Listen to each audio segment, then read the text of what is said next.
Working now? Yes. Okay, brilliant. So thank you everybody for joining us today on this first Together We Rock conversation. And this all sort of developed out of the fact that we had to postpone the Silver Tent conference because of the whole lockdown scenario. And we were thinking, how can we really engage on a broader level? So this idea of holding interactive conversations came about, that we run live in a Zoom room with whoever in Silver Synergy wants to join in. We stream it live into the Silver Tent so that you can join in if you're watching, ask questions or make comments. And Steffi will keep an eye open for those, bless her wonderful heart.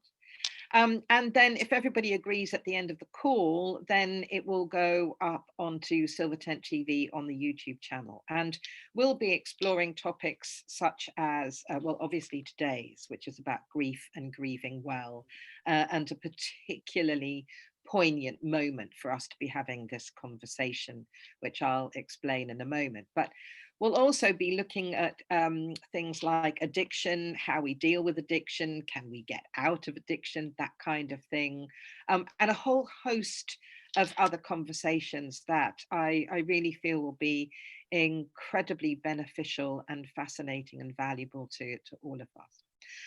So welcome to this first one on grief and grieving well. And, you know, this was organized, I don't know, 3 or 4 weeks ago or something by Sundy, who will explain what prompted her to suggest this. But since then, one of our beautiful Silver Synergy members, Sarah May, passed on Saturday that's just gone. And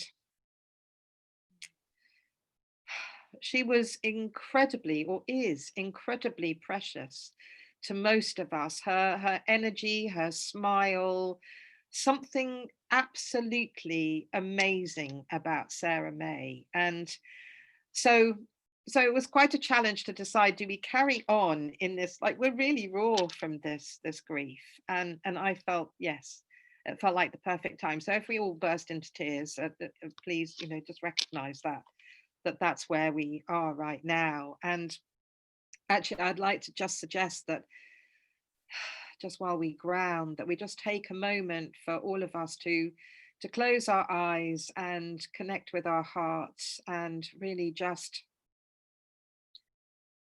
honor Sarah May.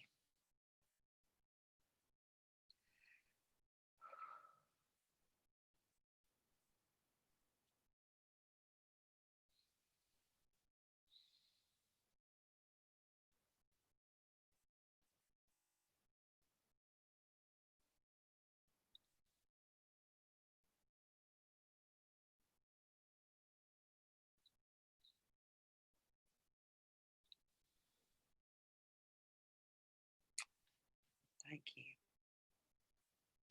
I can really feel her presence. I don't know about you, but I just get this sense of her, like that wonderful laugh and that sparkle in her eyes. And it's like, I've not gone anywhere, guys, I'm here. And I keep getting the sense that she says to me, there's no such thing as time and space, Francesca.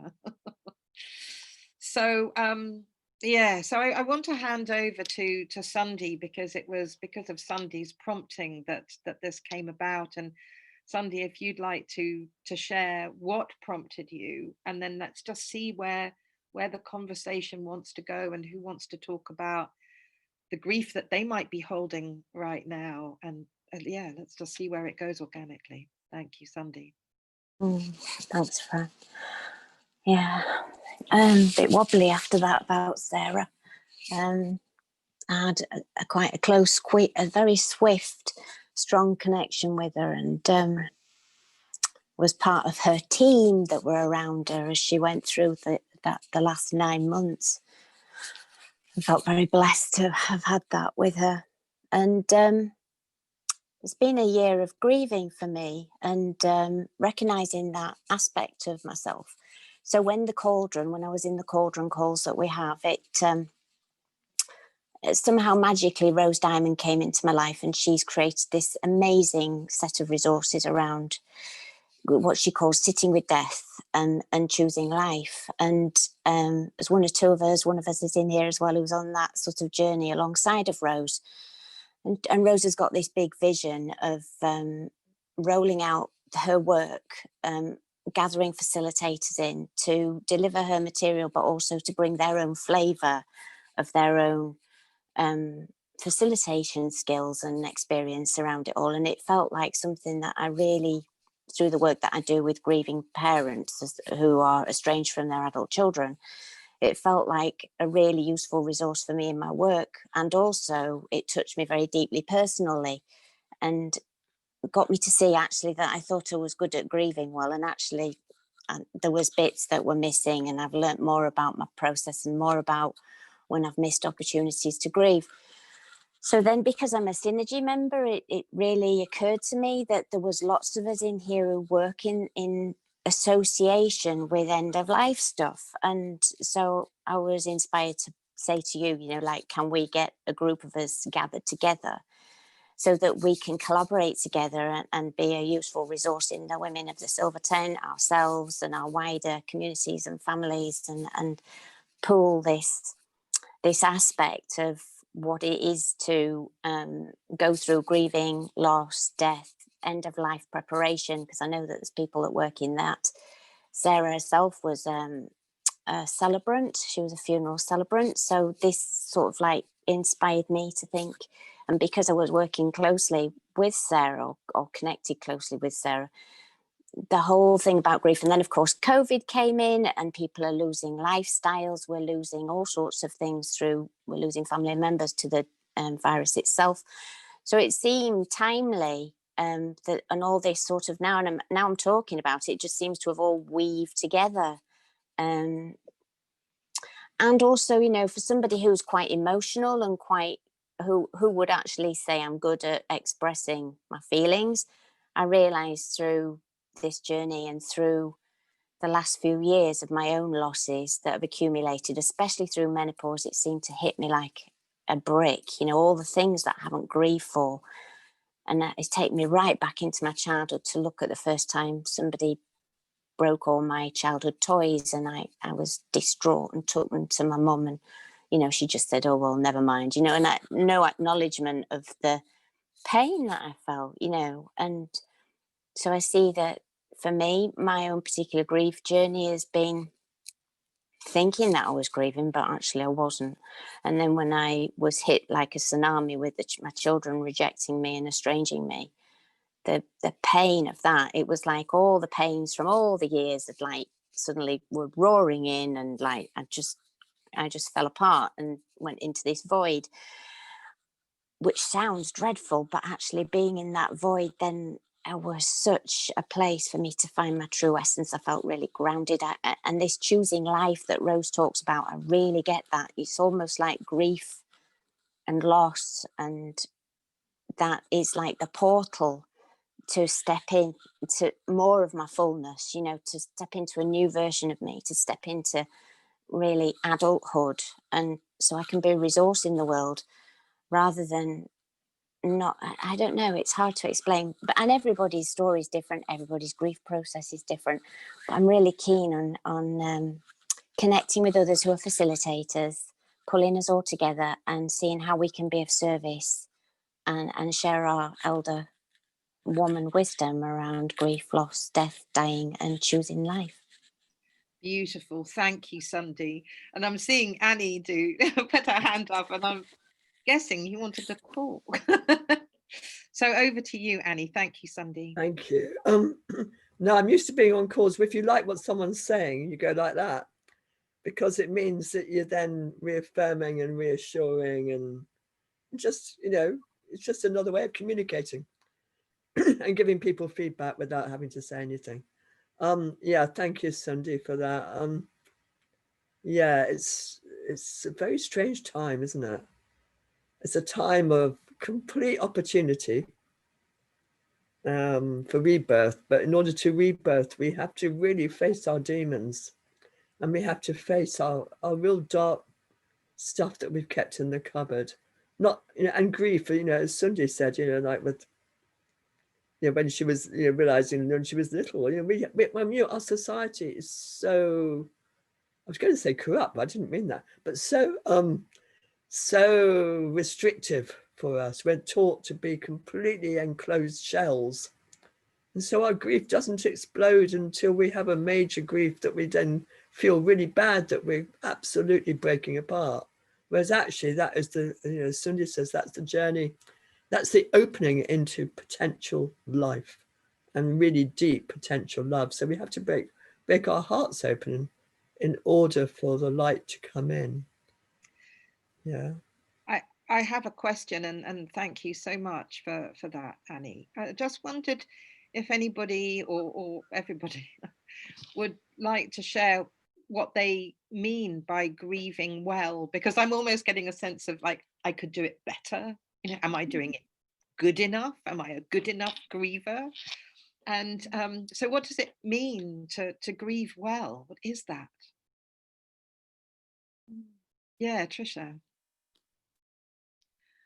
I think for me, the whole aspect of giving myself permission to grieve was a huge revelation.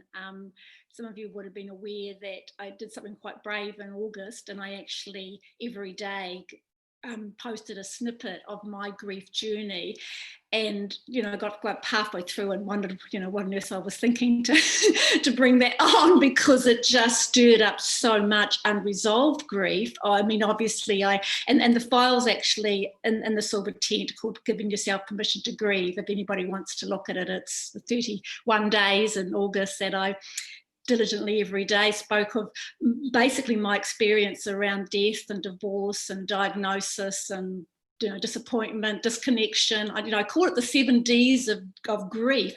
But as I started to experience that whole month, there was a whole level of grief that I hadn't even anticipated or even known existed, and that was the disenfranchised grief. And that just opened up a whole arena for me around the grief that we don't actually often give ourselves permission to even acknowledge, which means we're not getting the support from other people. And it means then that it sits with us, and then it's often the secondary losses. For me, it was like, a divorce meant the sale of a home, and it meant, a distant scene of friends, and just there was so much of a domino effect that I hadn't really acknowledged what that had done for me and my well-being. So literally after August, I needed September to just kind of really go deep and actually acknowledge and give myself permission to go to those areas that still feel very fragile, and allow myself to feel again some of those, as Sundy said, it's back to childhood stuff in many ways, and actually give myself permission to be there, to feel before I could heal. And that was a big key for me. And I think I just acknowledge that when I allowed myself to be okay about the grief, I could actually move through it, because I don't think you ever get over grief. I mean, I think I'd love to know what others feel about that, but to me, grief's something that you work through, but there's always that the scar is always going to be there. So that's been my journey, and I've just really appreciated what I've been able to just acknowledge. So I've just got the cat come to join me here. Just acknowledge that grieving, the only way that we heal from grief is to grieve. And we all have to grieve our different ways. And even right now with COVID, one of the posts I put about is that sometimes for people, it's just grieving that you're not actually able to visit friends.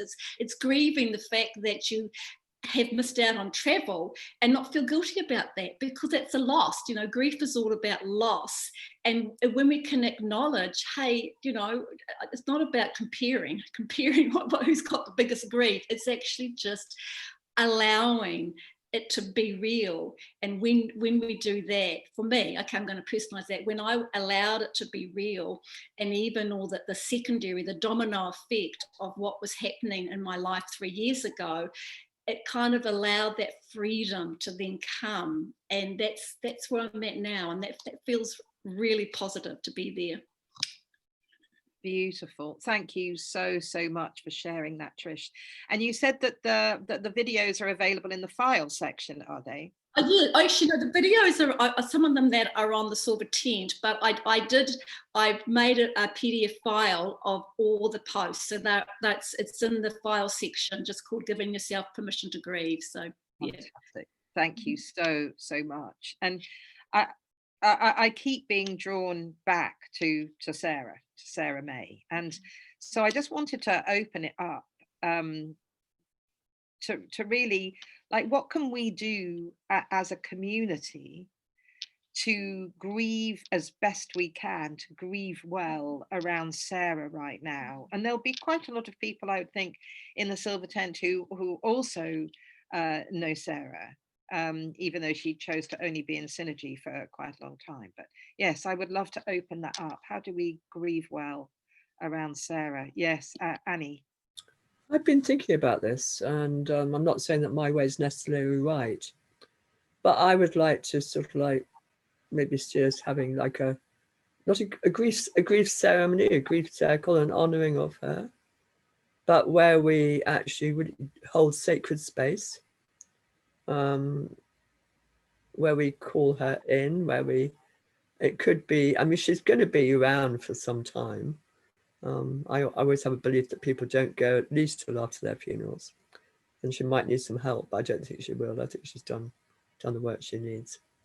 But just to enable everybody, and to have silence as well.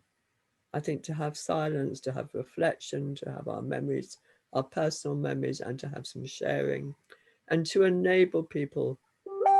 And that's why I say grief ceremony, because it would be really lovely if people wanted to express themselves too, and to cry, and to whatever, because her mortality is our mortality, you know, and that's where our biggest, challenge is, in that. And she's taught us, and I think really gratitude for her. I haven't seen a lot of her posts. Sundy's kept me up to date to some extent, but I know she shared her journey, and what a gift she's given to people. And I don't know what she wanted to do with that afterwards, but there's a huge journey in that for us to learn from. So that's my thought. Well, I love that idea. And who else would be up and interested in participating in grief circles and ceremonies? Yeah, beautiful. And I hope that those of you in the Silver Tent who are watching this, just put in the comments if participating in grief circles would be of value to you. I mean, we are a community of women over 50, and we're only going to get older, aren't we? There's going to be more of us stepping out of our human suit and popping through that membrane into that other dimension, and we're going to want to honor everybody that leaves us. So I think that would be great. Yes, Jackie. Yes, hello everyone. Things are coming up for me, and I wanted to share something Annie said about expressing ourselves through grief. And I can remember years ago, probably 20, 30 years ago, before I'd done my soul midwife training and all of that sort of thing, I remember seeing a video clip of a lady in Middle East, and she just lost her husband, and he was being carried in his coffin through the street, and she was wailing and breaking down, and it was a huge spectacle. And in my naivety, I thought, oh, well, that's just silly. Why is she doing that, making a spectacle of herself? It showing herself up, etc. And then I'd done a complete U-turn and thought, actually, what if the way of she's expressing her grief is the most healthiest thing for her and for those around her? Perhaps this is natural. And us in the Western world, we're suppressing that because of the fear around death, and we don't talk about it, and we push it under the covers. And what if we were to wail and let it all out at that point when it's raw, when someone has just passed and it's raw? But we don't do that. We don't. And why not? Maybe that is something that we could adopt here. Get in and do it in private if it's embarrassing for you. But yeah, maybe that is a way forward in our grief, that first step. And then when we get into the grief process and the natural cycles then take over with all the 7 steps. I think it was Trish, you talked about the 7 Ds. So yeah, let's express. And in the case of Sarah May, maybe a collective would help people to start that process. Oh, I'm getting such a strong feeling. Thank you, Jackie, for that. And I guess this is about partly to do with Rose Diamonds in Grieving Well and Choosing Life, is that unless we grieve well and really express those feelings, how can we live most powerfully? Because we are taught to be a little bit quiet, aren't we? A lot in the West here. Don't scream too loud, don't shout too loud, don't laugh too loud, don't dress too loud, and don't grieve, really. You know, don't show that because it's all embarrassing. So I guess the more that we like stamp down on our grief, the more that we're stamping down on all of our lives. So yeah, Trish. Yeah, just to add to that, and I think I just highlighted something that I also realised for me about the whole not expressing. And I learned in that month that I really had to understand what grief was. At times I would literally curl up in a fetal position and just wail, you know. And thankfully I live in the country and I don't have neighbours nearby, because I would just literally lament and howl. Other times I just had a big temper tantrum. You know, I was just so angry. I was angry at everything that had happened to me that felt so unfair. You know, why did I get unwell? Why did my husband leave me? You know, why did this happen? And I just thought, actually, I'm going to get angry and have a big temper tantrum in the privacy of my home, so no one has to see it. And then I learned to use the F word, and I mean that was just so against me. But oh boy, you know, it was like, yay, let's let it all out. You know, screaming in the car, sometimes driving home, I would just literally scream. And it's like, this is little, you know, timid Trish who learned to just express so freely. She's laughing at me. You know, my mum would turn in her grave if she heard some of the language I use. But something happened within me. I mean, I can just feel the emotion now. Something happened within me that came out. And I thought, we don't know how to do this as a Western culture, to actually do that real grieving and wailing. And so it was so freeing, you know, and I just so encourage that for anybody who's going through anything, like obviously this real just tragedy of Sarah May, but just any grief that we feel, to actually give ourselves permission to express in however way we want to. It's so amazing. I have to say that. It was just, it just meant so much for me. And I just can't encourage people enough to allow that to happen. It's all about permission. No Trish, rules. The thought of you being timid Trish, it's like, I'm not sure any of us here have ever thought of timid and Trish being in the same sentence. That's the old Trish. That was when they used to call me Patricia. Sundy. Yeah, I can relate to that, Trish, because I once, after a while, when I'd given myself permission to really let go, and really knew that what this feeling inside my body was, that I'd stopped, like, because usually I would go and go to the bread bin and eat bread, and you know, I used to addicted to food to sort of suppress these feelings. But there was one time when Stephen, my partner husband, was with me, and I heard myself say, "I'm so happy that I can be so miserable," because it felt like finally I'd given myself permission to let this energy that needed to come out of my body. And I had this sense, and it sort of pleasures me to think of this, that when I go into a little bit of a grief thing, because I've got an ongoing thing, my children don't speak to me, and babies get born and people get married. So I have this sort of like recurring loss of not being there in their lives and not being with the grandchildren, this has been my biggest like vehicle for really understanding who I am and how I operate. But each time now when I have these feelings that come up, what I've realized is almost like there's this little pits of grief in my cells that are sort of like say to each other, the gates are open, Chooks, you know, like she's on a grieving thing, let's jump on the train and get the hell out of here. And it's almost like I'm cleansing my body of all the pent up losses. And sometimes I don't even have the thoughts, it's just the sense of this energy leaving my body. And I can't tell you, it's like a spring clean. And afterwards, I don't hold on to this. I shouldn't have been like that. I was too messy, all of that judgment. And I think it's the judgment actually that stopped me in the past from being present to my feelings in my body. It's been the most, and my understanding is if we suppress the feelings, we get ill. We get all sorts of things going on in our bodies, and bad teeth and bad eyes and all that sort of thing and more.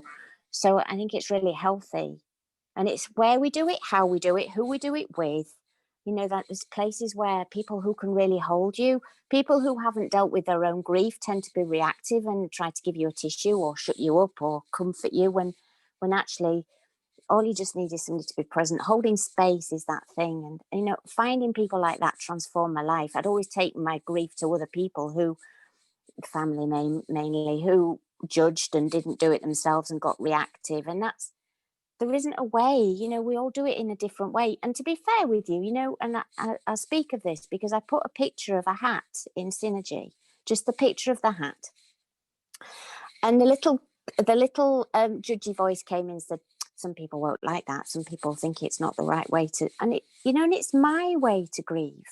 You know, like everybody's got their own way. Somebody wrote a poem, somebody did a eulogy, you know, there isn't a right way to let Sarah go. You know, there isn't a right way to show our own personal grief on how we let Sarah go, how we move through that loss. And if we can extend, and I'm the same, you know, I sometimes think, oh, I wished I'd done it like that, or that looks really good way, you know, and that's me.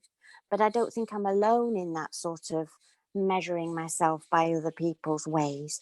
And yet I can see myself doing it. And that's the first key into me noticing how to move out of that. So this acceptance of people doing it messily, quietly, not at all, however it is, you know, like how do I get personally to a place where it's all right, it's just the way that everybody does it, you know, and be all right with that. That's still my ongoing lesson for me, in that little judgy voice that judges me or judges others, you know.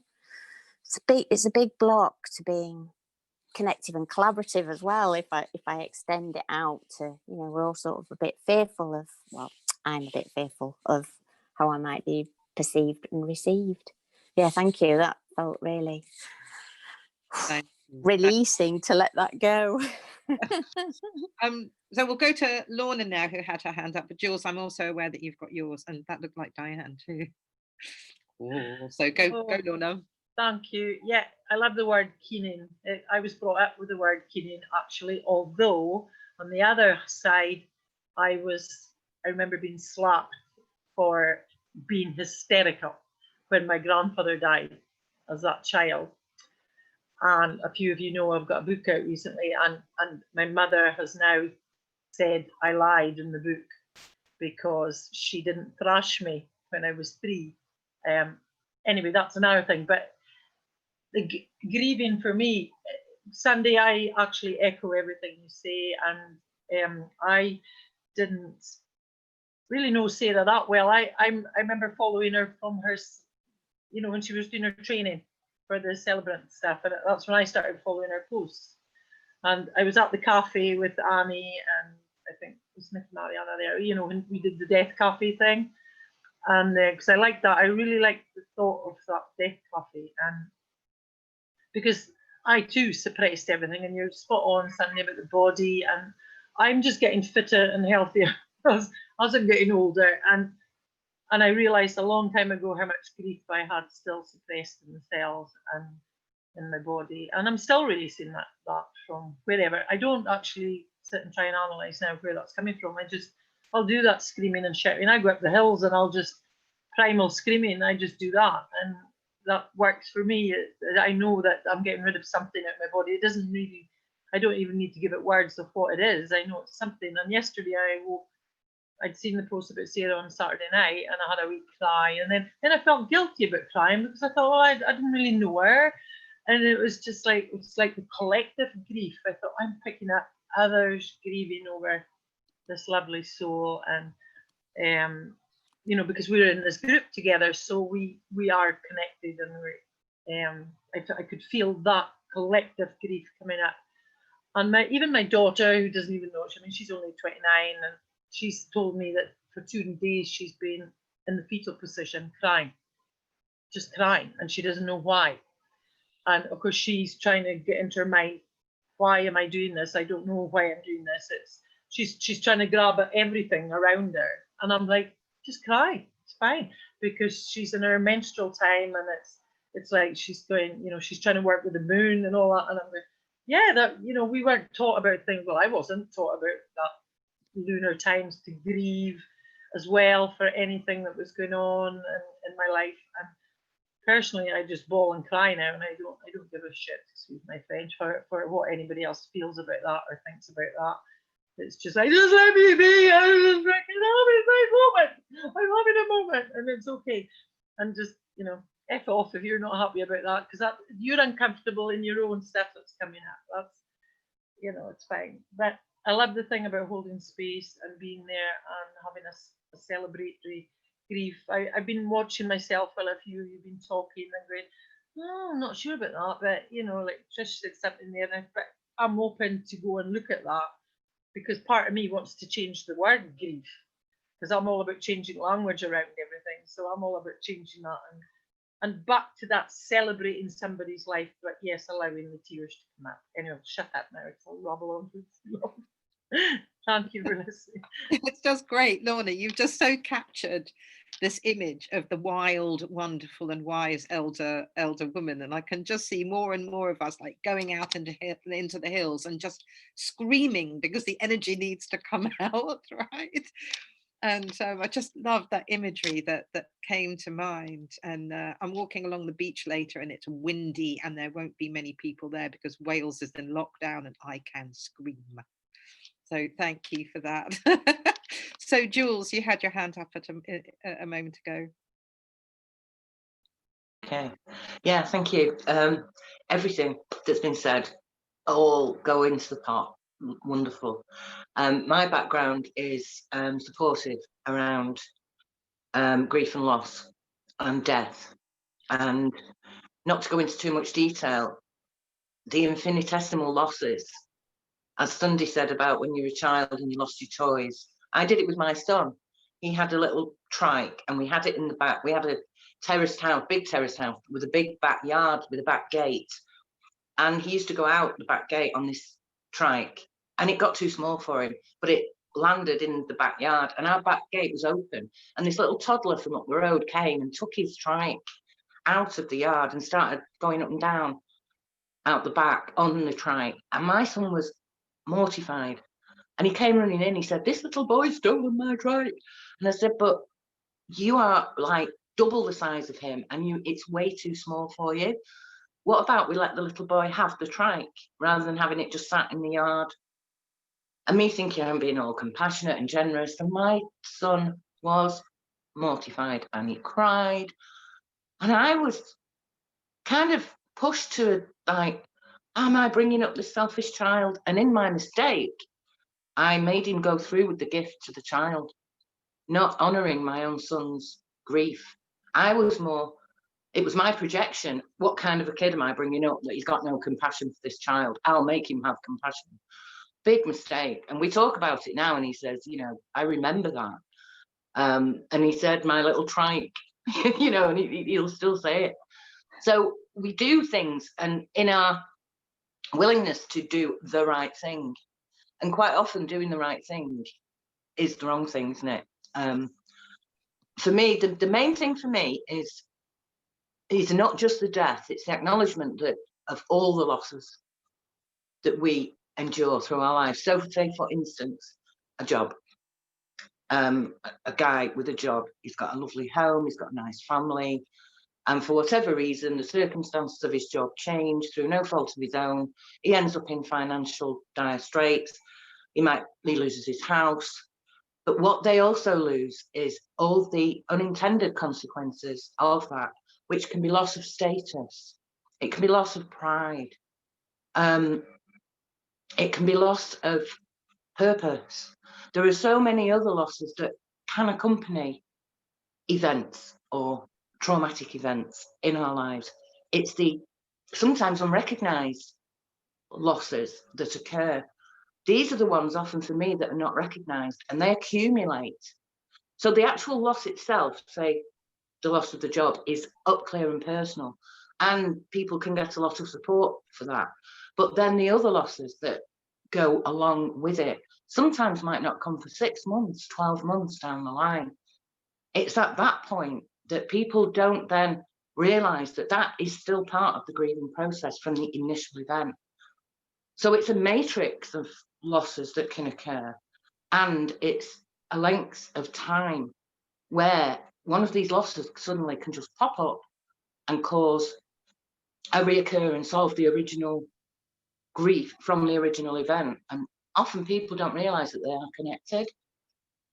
For me, it was around somebody wanting to go through that grieving process again, but their circle or their community is like, well, aren't you done? You know, it's been like a year ago. Why are you still grieving? But actually, there's a new grief popping up that is connected. So often it's not recognized that there are, I can't think of the word, but there are other things that pop up months, maybe even years later, all connected to the original, you know, the original event. And this wish for people to bring the learning about grief and loss is wonderful. For me, it's very sacred as well, because I'm learning to bring the sacred to it. There's an ancient American saying that someone in grief is the most sacred at that point in time, because they are actually connecting to, for me, the one thing that makes us unique in the world, in a species, is that we can feel. That's the one thing we can do. We can feel, but we can also be conscious of our feelings. And we try to analyze them, we try to philosophize them, we try to spiritualize them, we try, and we have these feelings. So once we start to look at the feelings as an actual, one of the purposes of our being here is to feel. And there are so many people who are extra super sensitive. They struggle too, because maybe I don't think we learn enough how to feel. So therefore, if we can learn to deal with the very, very scary feelings around loss, death, grief, we can then bring that wisdom to start to learn around all the other feelings that we have too, which includes love, compassion, things like that, which all, for me, comes under the umbrella word of love. So this is where I do see, and I do agree, that grieving and grief is part of love, and it can be a portal to connecting to our sense of love in this world and who we are and why we're here. Beautiful, Jules. Thank you so much for that. You just opened a massive door, and really appreciate that. I want to hand over to Diane now, who had her hand up a moment ago. Thank you. Thanks, Jules. As per usual, I've just got so many things going round in my head now with all the discussions that are going on. Personally, I've been exploring grief on a conscious level for the last 15 or so years. I've got a friend who supports me a lot with this, because she has been she's been a grief counsellor for decades, and all sorts of things. Anyway, but for me, there's a couple of things I think I just want to talk about just now and just echo some of what's been said, really. So one of them is that thing around allowing space and time. So as some of you know, I'm training as I'm going through the self-inquiry process of becoming a death doula at the moment. And I'm realizing that what I'm good at and always have been, is holding space and helping people to unlock in just the way that Jules was doing there, really. It's unlocking, you know, whether through words, poetry, you know, being at my grandmother's funeral, you know, my brother was just in floods of tears because I was reading this poem, and it just, you know, and having the privilege of speaking at a very, very dear friend's funeral. And, you know, it was just enormous. And what happened at the end of the words that I spoke was everybody clapped. I've never been at a funeral before where people clap. And it was just this wave of love for Derek was what was coming. It was wonderful because I was very close to Derek's coffin. So I got part of that wave. It was just like, whoa, wow, you know, and I could just feel how much he was loved. And it was beautiful. It was so beautiful. So being, giving space, you know, unlocking the door to it, just helping people to go, it's okay. I mean, I do have a view, which I don't know whether anybody agrees, but as women or as children, female children, I think a lot of the time we are taught to suppress anger. And so Trish, you know, with your, you know, I really relate to that because that is, and I mean, a lot of people talk about depression being anger suppressed.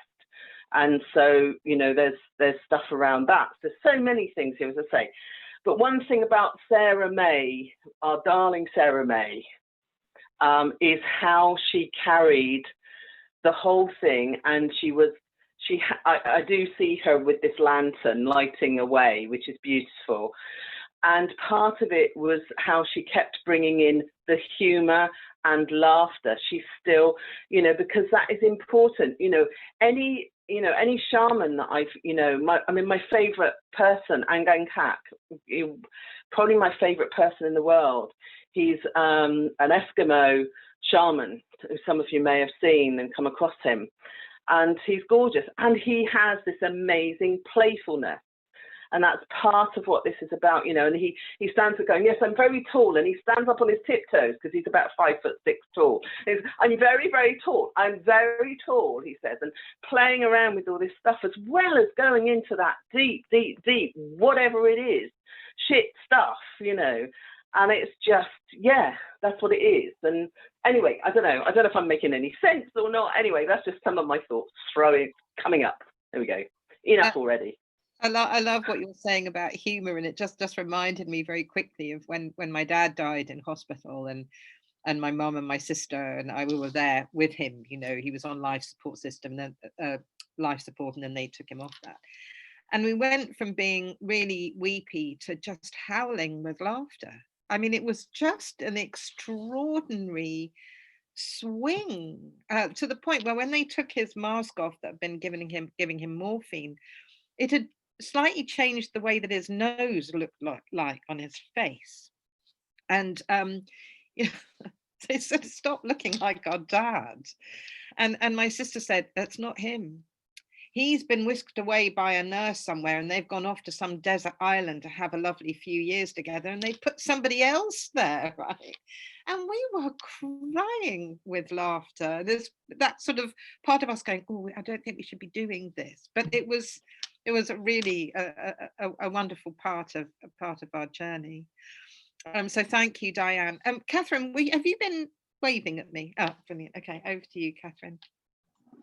Right. Well, I've been through a lot of grief in my life, but 3 years ago, well, actually, it was just 4 years ago, I was offered the chance to create a piece of work for a big quilt show, and the theme was "No Place Like Home." And for a long time, I thought, "Oh God, you know, what the hell does that mean?" And then my best friend in New Zealand sent me this wonderful book called Love Letters to the Landscape. And it was written by lots of artists and writers in New Zealand talking about places that meant a lot to them. And I suddenly realized that actually the whole country meant so much to me. So I created this big piece of work, which was my childhood. And it was my love letter to my father. who died when I was 18. And the year later, my mother moved back to England, and it was like it was all cut off, didn't exist anymore. And while I was making it, Mum was sinking into dementia and she couldn't actually appreciate it. And then my big sister announced that she had breast cancer. And I was left alone looking after Mum, not sure what the hell I was because I'd been through such crap. But I was just brought up so much love. And then earlier this year, when everything closed down and I lost my work for the year, and I found that actually by writing about my childhood, because so many other things started to percolate up, because doing that first big piece brought up the worst memory from my childhood of abuse. Anyway, so writing, actually physically writing it down, brought up not just the grief, all the individual little things that cause grief, like toys breaking or not being able to carry on with ballet because Mum didn't consider it worthwhile once I reached a certain age. And all these little things built up and built up. And I thought, bloody hell, I can actually express it. And I would be typing away and effing and blinding and screaming and crying. And I realized I've still got, because I stopped the journey when I arrived. Where was it? I arrived in Los Angeles. I had 2 weeks in America on my way over here. And I thought, I've got to carry on because there have been other things in my adult life that I have not fully addressed. But actually just opening up to it and allowing it to come out. So I bawled my eyes out most of the time. Sometimes I pick up on the poor people who jump off Beachy Head, who, you know, only a mile away. Their grief is just so intense. And if I'm not grounded, it just floors me completely. And Sarah really touched me. I loved her writing. I remember a friend of my older sister who is alive and well. One of her great friends went through the same process with a brain tumor, and he actually wrote about it with humor and love and wrote poems and saw it as a wonderful journey, not just this horrible thing he was fighting. He wasn't fighting it. He was on this wonderful learning, loving journey. And that was the thing that I found with Sarah and inspired me to make her that jacket and imagine her just being this gorgeous being of light and love. And I'm really grateful that I knew her, even if I didn't meet her. And I'd think, oh, she wanted to have a photo of something nice to look at. And I'd go down there to the sea and think, oh, I must send a photo for Sarah because I know it'll bring a smile to her face. And she brought smiles to me. Anyway, that's me for now. Okay.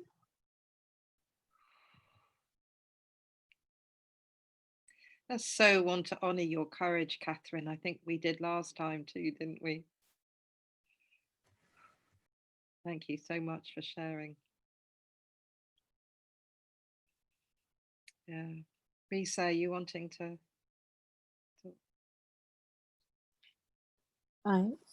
Catherine, I'm very touched by everything that you said. And I am so grateful to have heard that today because there's such a bounty of the hidden joy within your life that comes through as the grief is being peeled away and let go. And I am honored that I could hear that today. There is I'm going for the lighter side for a moment. There's a trucking company in the United States called Grief Brothers. And for years, I've watched these trucks and I see them stop in these cities or I see them stop along the road and I think, so what do they leave? What do Grief Brothers carry that they leave in different places? And what do they pick up? So what if you could put your grief in a box and label it and send it to someone? Perhaps someone needs to have part of your grief and you could just send it along and then you could say, hey, wanted to share. And they could say, oh, that little motherfucker, what did she do now? And then you could say, do you have something to send me? And they say, oh, you just wait. And they would pack up part of their grief and they'd send it over to you because it's different for you to feel their grief. You can turn to them and you can show them how to wail and keen and cry and drum to the earth their grief when maybe they can't. So what if every time we saw a truck that said Grief Brothers, or imagined that we did, we opted to send a small piece of our grief and the joy that joins to it? Because grief is not alone. Grief never walks alone. It's like birch trees. You don't see single birches. They grow in dyads and triads. And so grief with joy and sorrow. So if you can take those together and weave them into a braid, you can share it with anybody. You can use it to remind us of how we are connected. So community grieves, joys, and sorrows with you. You are never alone. And when you scream into the world, you scream for all of us. And we have a small piece of relief. So this is so beautiful, and I am so honored to be able to sit here. Francesca, thank you so much. Risa, I have missed your voice.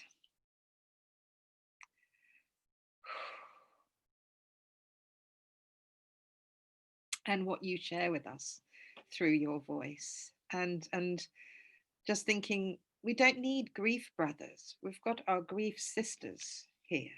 And I just love what you've given us as a way of playing with it and exploring it. And yeah, just it's beautiful, Risa. Thank you. Whew. Well, we're almost at the end of today's conversation, and this is such a conversation that could go on for, days and weeks and months. But what's coming up for me is to pose a question that we don't necessarily have to even attempt to answer either now or maybe ever. But I'm just wondering, is there an original grief that feeds all the other griefs that we experience in our lives? Is there that original grief that we feel disconnected from who we truly are and from source? Sort of feel that's there here for me, and such a massive question to explore. And I guess I'd like to, I mean, we've got a few more minutes, so it'd be nice not to end early because this is so profound. But I'm really hoping that those who are watching this in the Silver Tent, either live or at some later time when it's a recording, would really share how they felt about what they've heard here, what their griefs are, whether creating grief sisters is a really cool idea, however we manifest that. So let's make this a sort of inter-community conversation. That's what I really want to create. So who else would like to share anything that like to share anything really? Yeah, Nikki Mariano. I'd just like to say that when you first suggested the idea of these conversations, and particularly about grief and dying, Sarah May desperately wanted to join in with us.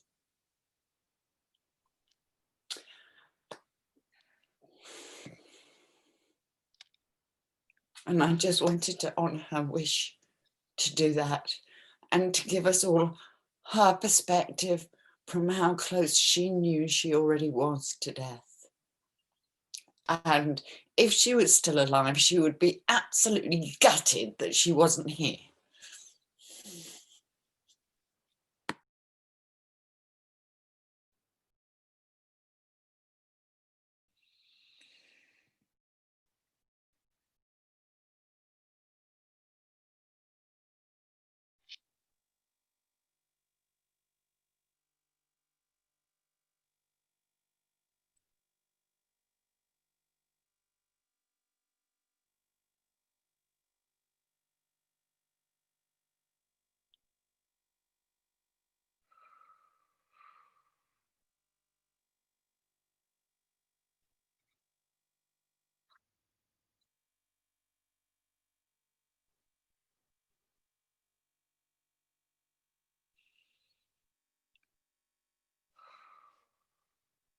Thank you, everybody, so very much.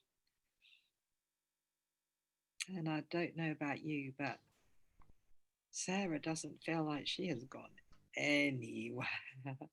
And she's so alive and present and real, just amazing. So thank you to everybody for being here, for being part of this live Zoom call, and for watching the Facebook Live in the Silver Tent.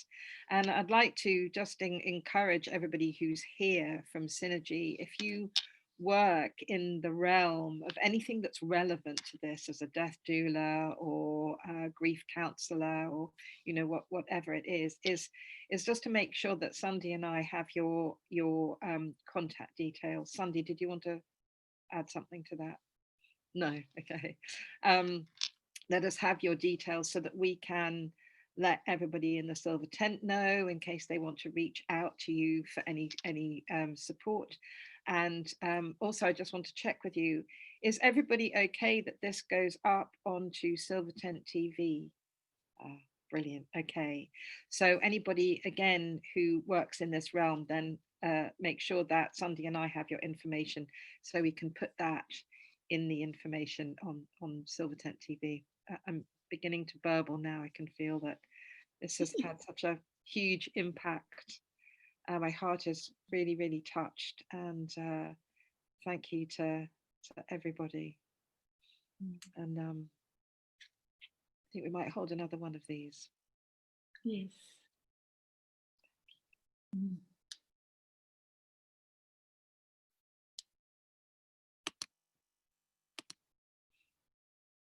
So I think we can stop the recording, Steffi.